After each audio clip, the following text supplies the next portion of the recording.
Welcome to Push Technology's first developer workshop webinar, how to build a real-time messaging application with Diffusion Cloud. So I'm Peter Hughes, I'm the head of cloud here at Push, and I'll be walking you through how to go about developing an interactive real-time application. So just to take a quick overview of what we'll be covering today. Obviously, how to build a real-time messaging app, and this is really going to be focusing on the benefits of using Diffusion and our WebSocket real-time data streaming abilities to really make building this sort of application substantially easier and more efficient than using traditional methods like REST or just basic WebSocket libraries. And I also want to take this session to really go through the architectural patterns that these sort of real-time applications require. So how we can use Diffusion to separate responsibilities of different components, and how we can architect this not just in a way that obviously gives us the real-time functionality, but how to do so in a secure and scalable manner. So I just want to kick things off by walking us through the architecture of the application we're going to be building today. We have Diffusion sitting in the middle, and this will act as our intermediary broker for all real-time communications. On the right-hand side, we have our front-end web applications. This is going to be built using React, Node, and JavaScript. And on the back end, we're using the Node.js library to handle some of our particular business logic requirements. If I just pull out of this slideshow real quick, I'll also be able to show you what these particular components look like. So I already have a service set up in Diffusion Cloud. And if you haven't already, I highly encourage you to sign up to Diffusion Cloud. You can create a service completely free, no credit card required. And it's designed to be a fully managed platform for you to start building applications in minutes. We have a full range of tutorial videos, walkthroughs, and a developer hub. And if we go through and start looking at my different services here, we can take a look at the Diffusion console, which gives us a glimpse into the data, connections, and our various security settings that I'll be getting to a little further down the line. Now, for the front end, we have our chat application. Now, right now, this is just set up to be a very simple client-side only application. There's no real-time connectivity here at all. I can enter some text into my form, but this isn't really real-time. If I open up a separate copy of the application, nothing that I do makes its way between these two different instances. So where do we start? The first step is to connect into Diffusion and start getting some of this data flowing between Diffusion and this client application. So let's take a look at how we do that. So this is my code for the front-end client.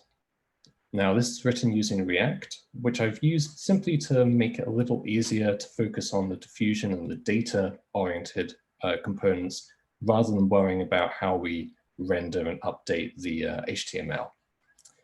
So right now we have a pretty simple bit of logic. We have a set of messages, which is just an array of objects in JavaScript. And then whenever we get a send message call from our form, the text input field, we just append to that array. And similarly to display, we have this messages and we simply pass that into a HTML list that renders each message in order. Now, let's start off by trying to get this data from Diffusion rather than just using this set of messages that are defined statically. And to do that, we'll start off by connecting to Diffusion. Now, the first piece of this code here is connecting using our JavaScript client library and getting a session. Now, a session represents the connection between this client and the Diffusion service that's running in the cloud.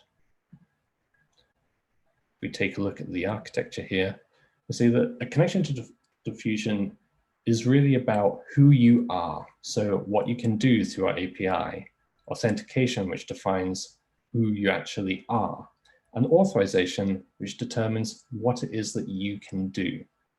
Now, all of these things can be changed on the fly. Authentication and authorization rules are completely configurable, and that's something that we'll be diving into a little later on. But for now, what we care about is getting this connection set up. And once set up, subscribing to a stream. Now, what do I mean by that? If we look at the overall architecture for this application, we've got a couple of steps here. From our front-end applications, we want to authenticate and send messages to Diffusion. We're going to use Diffusion to handle those authentication requests and those message requests. We're going to use the backend to update the chat data. And finally, we're going to send these chat messages in real time from Diffusion to the front-end applications. And the way in which we handle that last part, the real-time chat messages, is done through a concept called topics. So, what are topics? We use topics in Diffusion as a way of storing and distributing data. You can think of topics as named channels. These give you a particular key that you can select. And once you're subscribed to a topic, you then get automatically pushed any changes to that topic, no matter where they come from. This means that you can use topics as real-time streams. You subscribe when you first want to receive data, and then you'll receive every update after that. And you can also use topics as a cache. And this is something quite unique to Diffusion. Because we hold not just the name of the topic, but also its value, it means that whenever you connect to Diffusion, you can immediately receive the latest value and potentially the historical values of particular topics.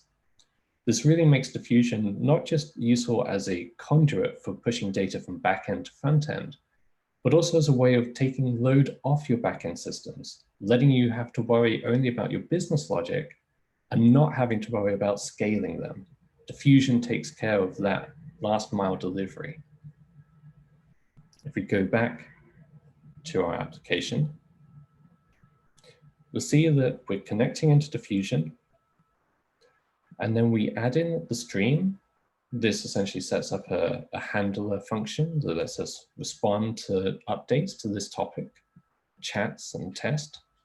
And then finally, we select that topic. If we take a look at the display message function, right now it isn't really doing much of anything, but we'll get to that in a bit. Let's open up one that I prepared earlier. I'm going to copy in this code and we'll paste it in here. So now, if we have a message that comes through, we handle it in this function.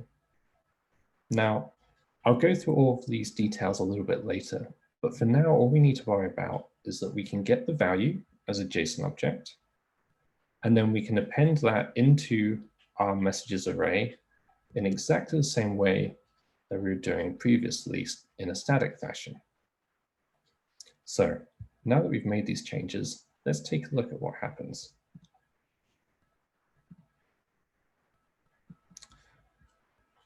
First of all, I need to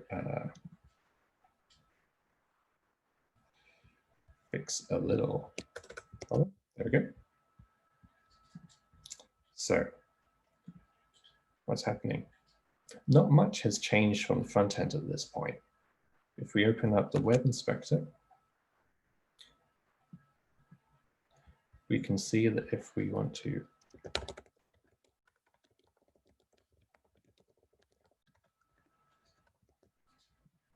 alert, then we can see that we have connected to Diffusion, but we're not actually getting any new data. Now, why is that? It's because although we're subscribing to this topic here, chats/test, it doesn't actually exist. If we go back to the topic browser, can see that there's no topics. So let's just create one just to test this out. I'm going to select time series for now and set a few basic parameters. If I hit OK here,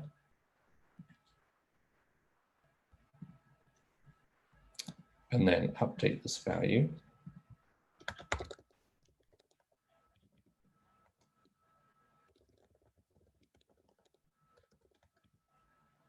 save, we'll see that that has now appeared in our front-end browser. And of course, because we're doing this now across both applications, we're able to receive this data across as many front-end clients as we like. I can update this value through our console. And if I bring up, I can see that we're now getting messages being dispatched in real time from Diffusion to our front-end applications. All it took was about 10 lines of code and a little bit of configuration. Now, that gets us to the receiving of real-time data, but we also want to send it. Right now, we've only got it acting in a one-directional manner. We have data being broadcast from Diffusion, but we don't have data coming from these front-end applications back into it. If I try just sending a message here, you see that it's not being broadcast because we haven't connected messages to Diffusion. If we go back to the architecture here,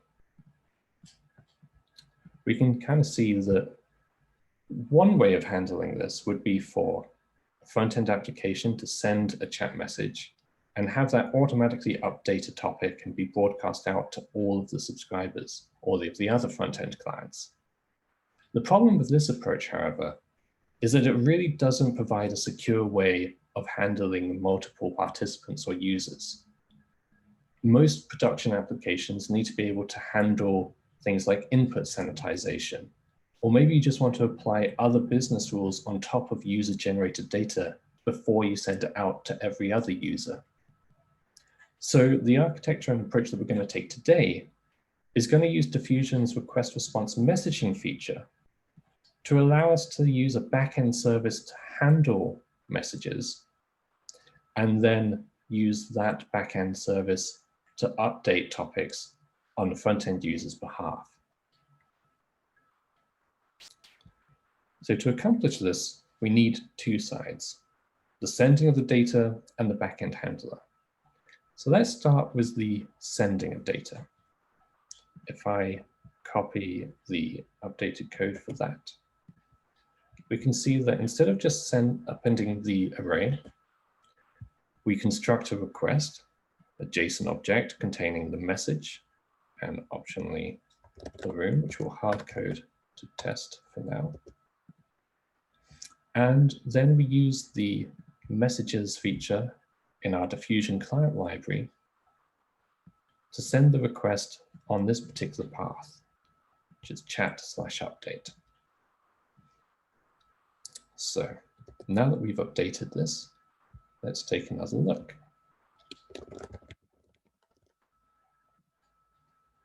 Now, we've sent this message, but we haven't implemented the backend handler. And if I look at the console in this browser, you'll see that we're getting an error. No handler was available to process a request. So this is part of Diffusion's error handling routines. Because of the fact that we're decoupling this connection, you could have one or none or many backend handlers for each message. So Diffusion automatically tries to load balance these requests out and will let you know if a request is unable to be handled. This gives you quite sophisticated capabilities in terms of error handling and delivery guarantees, which can be very useful when building up more sophisticated applications. So, luckily, however, I've already created a backend service and we just need to spin it up. Now I want to walk through what we're doing here in a little more detail. So just to give an overview again, from an architectural perspective, request response messaging operates very much like an RPC mechanism. It gives you the ability to find named endpoints. So that was the chat/update string that we saw earlier. And that means that you can kind of define a custom dynamic API specifically for your application, your specific application needs. And you can do this completely on the fly. You can add and remove messaging handlers whenever you like.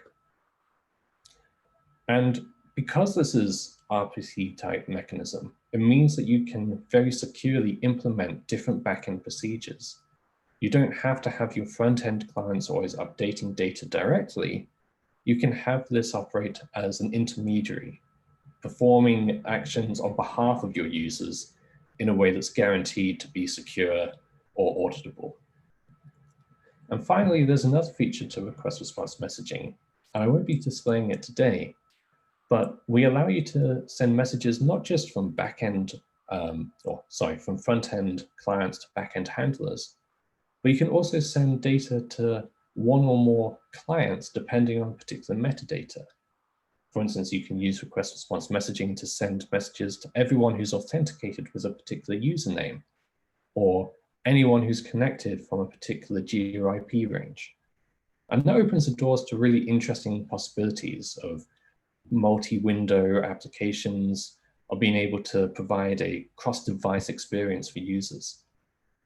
And we'll probably have a webinar in the future that goes into a lot more detail about what we can do there. But for now, we're going to stick with just front-end to back-end communication.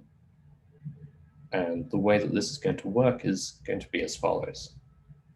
We're going to have a front-end client acting as the sender of messages. They're going to send a request to Diffusion with a particular chat message that they want to have added to a chat. Diffusion is then going to look at all connected back-end handlers and notify them with that request. The message handler will parse that message, figure out which topic needs to be updated, and then append that into Diffusion. And finally, Diffusion will broadcast that topic update to every front-end client, meaning that even though the message came from one client, everyone will be able to see the result. So if I go back here to the chat update function, we can see that this is being registered not just for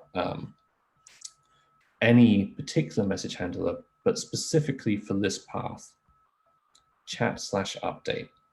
That's part of the API definition that I was talking about earlier. So just to walk through the code here, we have an update that comes from the request. So we just get the JSON object from that. From that JSON object, we can pull out the message and the room fields, which we define here from the front end. We also derive the username. And here we're using not what gets sent from the client, but the context that Diffusion attaches to this request.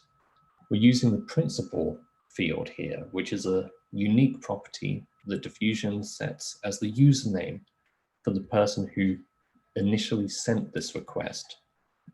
And because this is prefixed with the $, which indicates that it's a Diffusion property, not a custom property, you know that this isn't capable of being altered arbitrarily.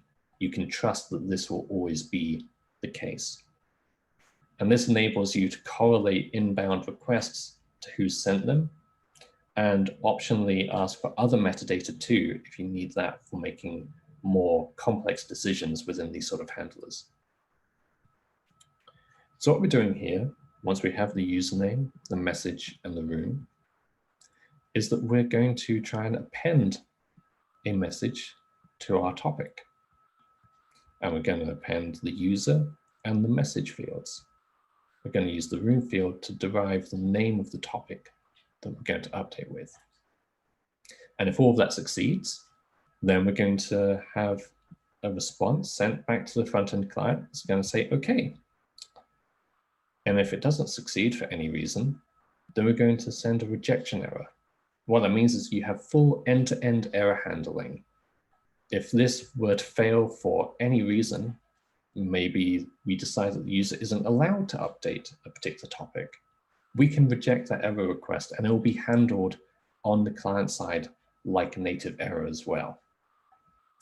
So let's spin up this backend service. And now from our front end,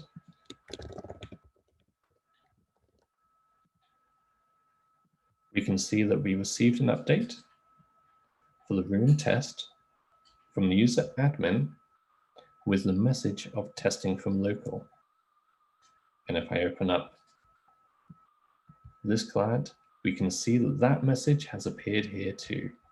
We now have a fully bidirectional round robin looping of messages from this client to Diffusion, to our backend services, and back to all other clients. And as you can see, sending messages happens almost instantaneously.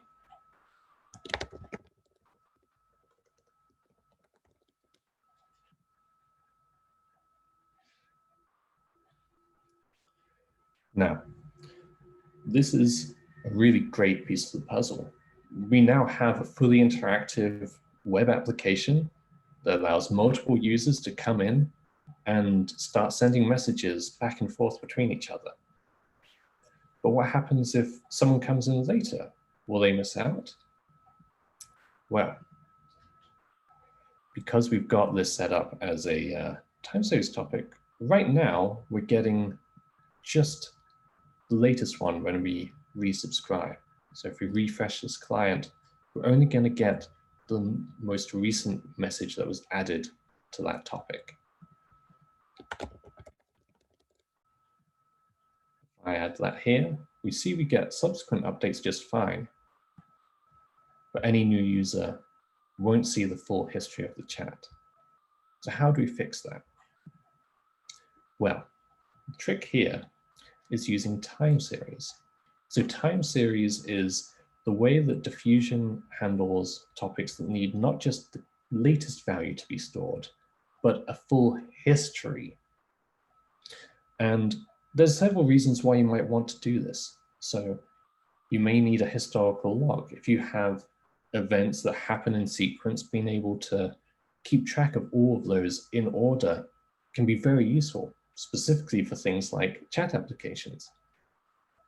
And with time series and Diffusion, it isn't just about being able to subscribe and do the standard pub/sub mechanisms, but we also facilitate ad hoc querying. So you can fetch a range of events from a time series topic by sequence or by timestamp.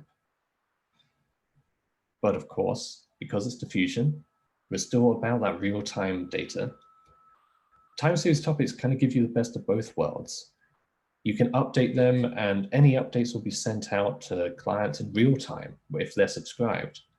But because we have that history that's stored, anyone can come in later and get a full set of past events.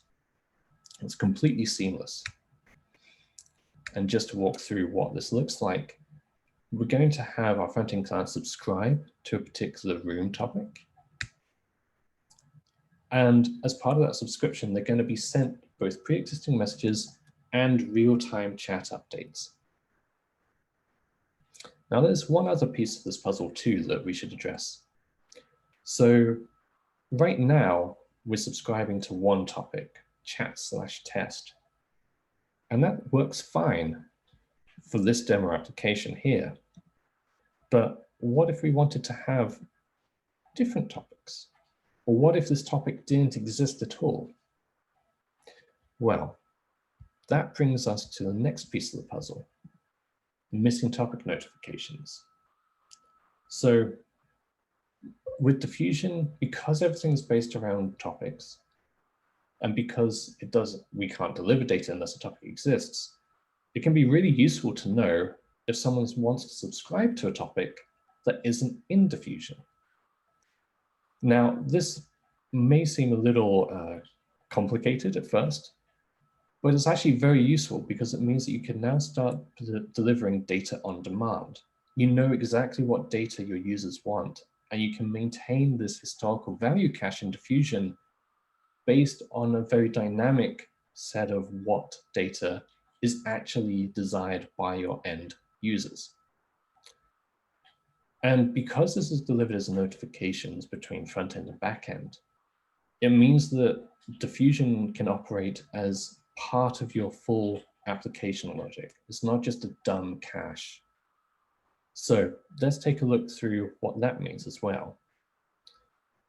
When your data consumer, the front-end client, comes in and subscribes to chat/test, if that doesn't exist, then Diffusion will tell our back-end handler that that topic has been subscribed to, but it doesn't currently have a topic for it. The backend can then inspect that notification, determine whether or not to create a topic for that path.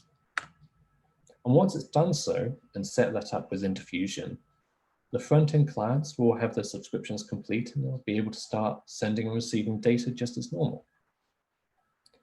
So what does that look like? Nothing really needs to change here on the front end. In fact, what we do need to do though is just delete this current topic here and have it be built dynamically instead of pre-configuring it. And from our backend services, we can take a look at how we handle requests for non-existent chat rooms. So we're going to start off by defining what a chat room topic looks like. We're going to say that it's a time series topic. It's going to contain JSON values. And then we're going to define some other optional parameters about it. We're going to say that it's going to hold on to messages for the past 24 hours. And this is completely configurable. I could change that to hold the last 5,000 messages or the past 5 minutes worth of data if I wanted. It's entirely up to you and what makes sense. And we also are going to set the subscription range. What that means is whenever any front-end client subscribes to this topic, Diffusion's automatically going to send them the latest 100 messages. And we can always go through after the fact and add in specific querying mechanisms. But for most applications, you probably want to be able to show to the user a range of data that they're probably going to be interested in, especially with something like a chat topic. So this is our topic specification. Let's take a look at our notification handler.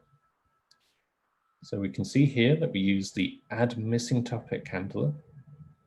We register it for any topic under the chats path, and we attach our function. By looking at the data that this notification provides us, which is the path, we can inspect the different bits of that parameter. We can log out whenever we receive a request for a topic that doesn't exist. And then we can add it very easily. Session topics.add with the room name that has been chosen and the topic specification that we just set up before. What we do here is after the topic has been created, we then proceed with the subscription request. And what this does is completes that subscription on behalf of the user that started it. So from their perspective, nothing really changes. They subscribe to a topic, they start getting data. If we now go to our front-end clients and update them, again, nothing's really changed here. But if we look in the back end, we've received a request for a non-existent room test because our front-end client is subscribing to the chat/test topic. And if I go back to our console and refresh the topic browser, you'll see that this test topic has now been created. If I come through here, and start adding in various messages,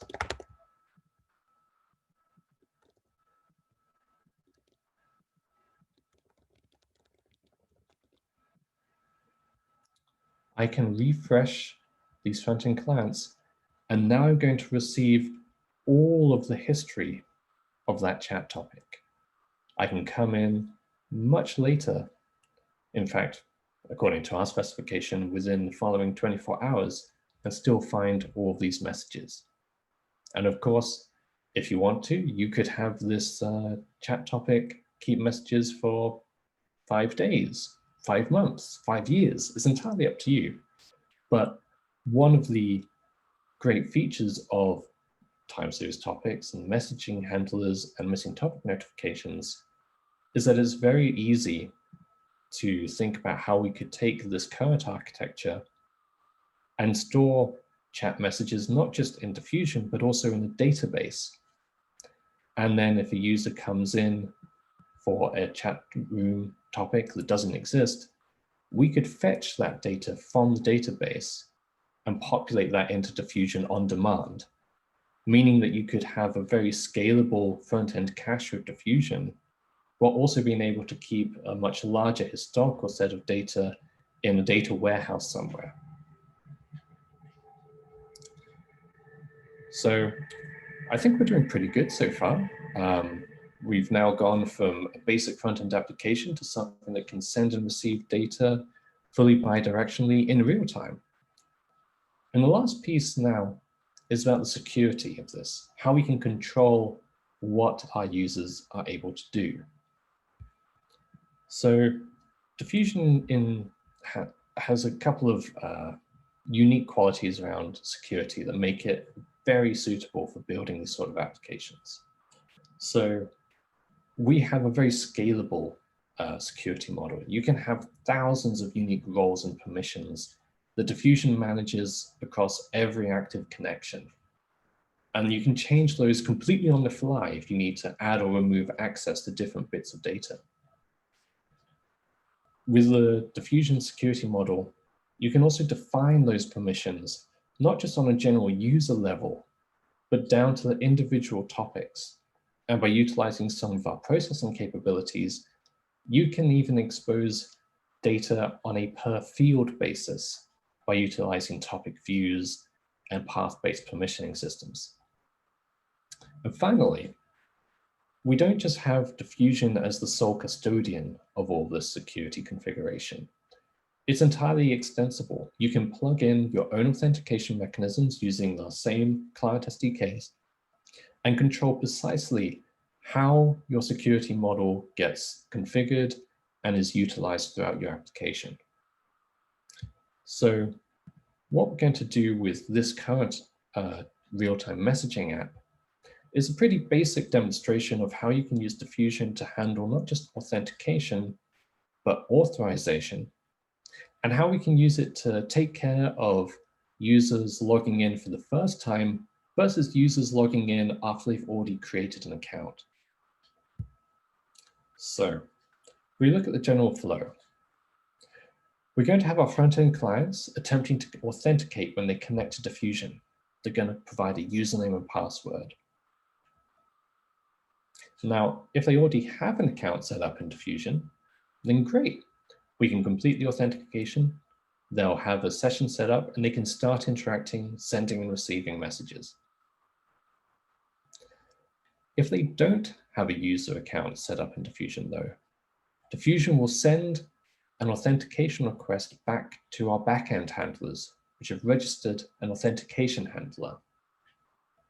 Now that backend service can then choose to either approve that request, update the user store in Diffusion, and let that front-end client carry on as normal, or they can deny the authentication request, in which case Diffusion will inform the client that their authentication attempt has failed, and they'll be forced to retry with different credentials. And why is this important? Why do we need to do this? Well, one of the major things is if we look at what our front-end client is doing right now, we're connecting with the admin username. You can see this here in our messages.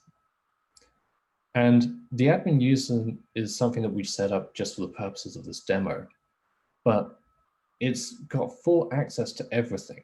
If I look through in our security configuration, our administrator role has the ability to control basically every part of the server, which is far too much responsibility to expose to a generic front-end client.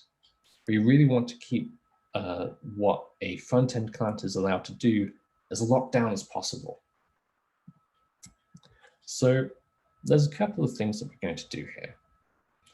The first part of this is adding in the ability to just connect in using a user-defined username and password. And for that, we're going to utilize a login page that we prepared earlier.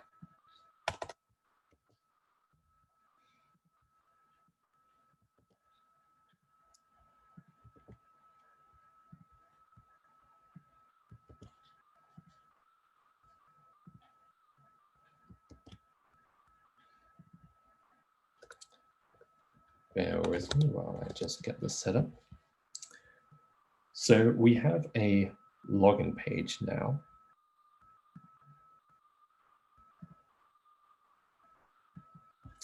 And we just need to have the function that will handle this connection attempt. So instead of connecting by default whenever the page is loaded, we'll now only attempt to connect to Diffusion when the user passes in the username and password. And we can see that here. If I pass in Peter and set a password of test, we'll see that we're authenticated. So what's happened behind the scenes here? Well, we've received an authentication request. And what we can do with Diffusion's client libraries is specify that we want to handle every unknown user access attempt. Essentially, if Diffusion knows a particular user, it will handle the authentication flow. But if Diffusion isn't aware of a particular user, then we want our backend service to be invoked. And whenever we receive notification of a request, we get given the username, the password, as well as certain other properties and a callback handler that lets us either approve or deny that attempt. So what we're doing here, whenever we receive a new user authentication request, is we're going to create what's called a script builder for our security store. And we're going to add this user with the given username and password. And we're going to attach the client role to that user. And then we're finally going to update the Diffusion authentication store with those details. Finally, once that's completed successfully, we'll allow the connection. Otherwise, if there's an error for any reason, we're going to abstain, which means that if there's a different authentication handler also connected, then that will be called in turn. Otherwise, the connection will be denied.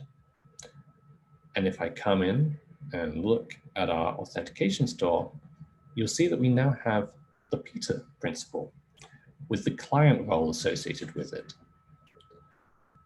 If I connect in on this side with Bob, that too has been connected. And if I refresh this particular security store, we now have the Bob principal as well. Now, because we've set up these users in Diffusion itself, if we turn off the backend service entirely, I can still connect in without any problem. I won't be able to send messages to the chat topics, but my basic functionality won't be impacted. And similarly, because Diffusion is handling the user authentication, if I fail to provide the correct password, it's actually going to just reject the entire connection request entirely. You can see here that we're getting a connection failed message. In fact, we can hook that up into the UI pretty easily too. If we just create a error handler here, we can pass that into our UI.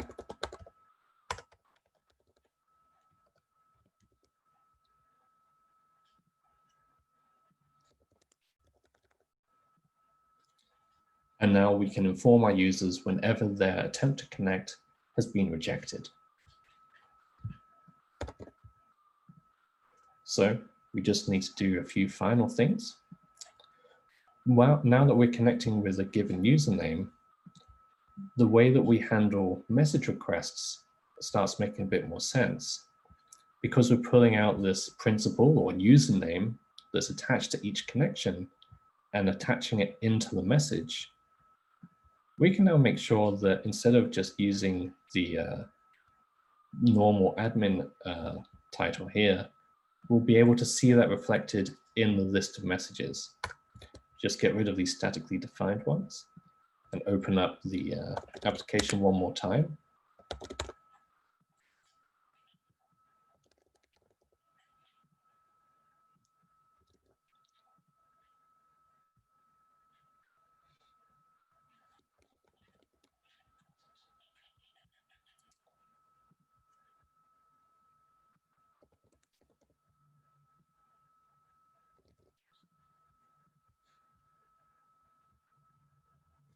Oh, I've done something wrong. Apologies.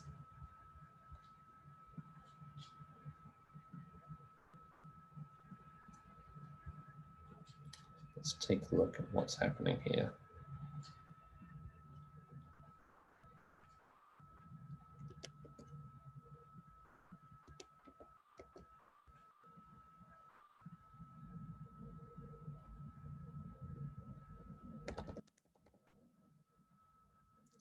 There we go. So now that we're connecting in,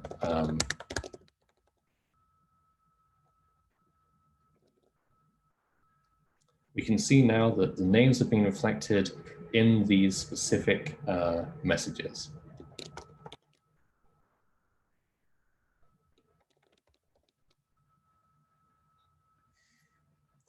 And as noted, because we also have the missing topic notification handlers in place too, if I come in, choose a different chat room, I can know that it's going to be created for me on my behalf by the backend service.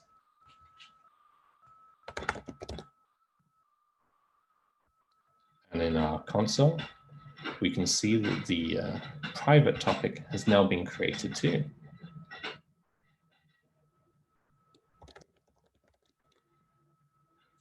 I can send messages just as I would on the normal test chat room. And I can also subscribe in as another client and start interacting across multiple topics.